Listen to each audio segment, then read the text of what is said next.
Listen, I want Donovan Mitchell as much as any Knicks fan because Donovan Mitchell, along with Brunson, becomes as good a backcourt as any basketball team has in the entire NBA. That backcourt becomes that good, in my opinion.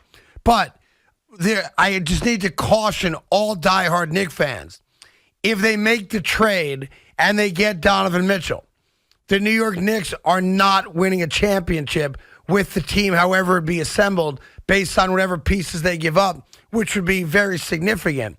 Beyond that, even with Donovan Mitchell and Brunson in the backcourt, not knowing exactly who they give up, whether it's a combination of Julius, Quickly, anyone other than R.J. Barrett pretty much, the reality is this.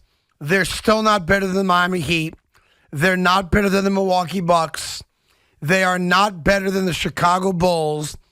If the Nets don't trade Kyrie and Durant, they're not better than the Nets. And all of a sudden you're talking about a team that would have acquired a great player, not a good player, in his prime with plenty of years to go in his contract. And at best, they're looking at maybe a 6 seed. So getting Mitchell would be great and a huge step towards credibility and towards guaranteed postseason. But I hear a lot of alleged Knicks fans on the radio, on social media, on TV saying, hey, if we get Mitchell, we're ready to win. Slow your roll. We're not. I mean, it's a step in the right direction. Isn't that all you're looking for as a Knicks fan at this point? Compete for now and plan for maybe a year down the road, 2 years down the road. Yeah, that's not all I'm looking for. You're getting a guy like Mitchell is similar to when the Knicks got Stoudemire years ago, and then that led to getting Carmelo.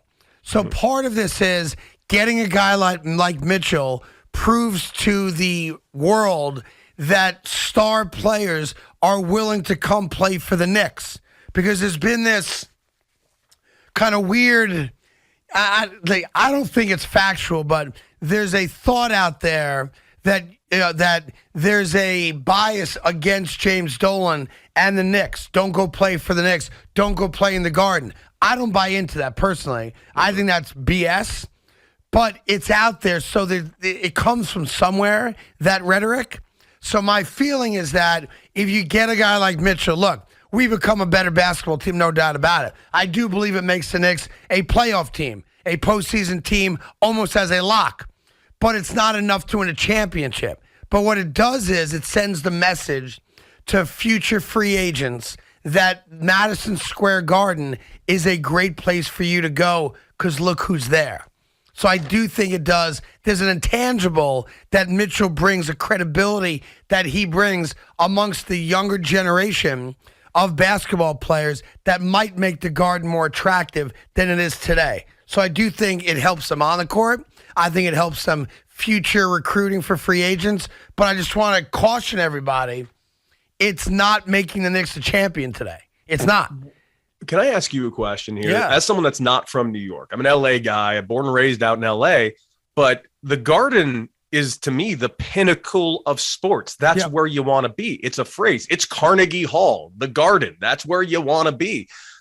What happened in the last 15 years that the Garden is no longer the Garden? Well, everybody wants to play a game in the Garden. The problem, of course, is nobody, I shouldn't say nobody, the rhetoric is that people no longer want to play for the Knicks. All right? So, from my standpoint, that getting Mitchell changes that. And if that rhetoric is out there at all, it overnight changes that rhetoric. If a guy like Donovan Mitchell wants to play for the New York Knicks, then anyone should want to play for the New York Knicks. To answer your question, though, bad basketball, man. That's just what it comes down to. Bad basketball. The New York Knicks haven't been, even with the playoff appearance a year ago, the New York Knicks haven't been good. And when you can kind of pick and choose where you want to go to, why would you pick a franchise that's not good?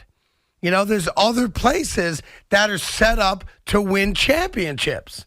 And the NBA is different than other sports where NBA guys sign contracts that don't mean a damn thing. And as soon as they want out, they're given their papers to get out. Right?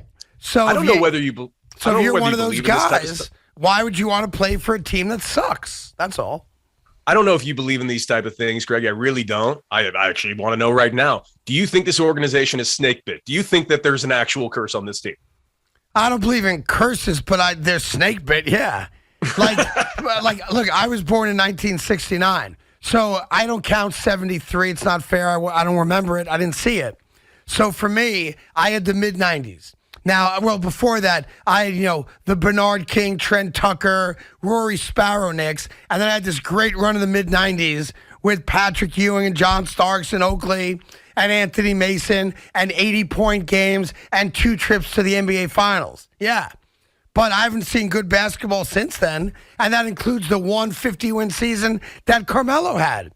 We have a flash-in-the-pan good year and then 10 years of nothing. So, yeah, I hope we get Donovan Mitchell, but I just want to caution every legitimate Knicks fan out there, that's step one. There's 5 more steps we got to take.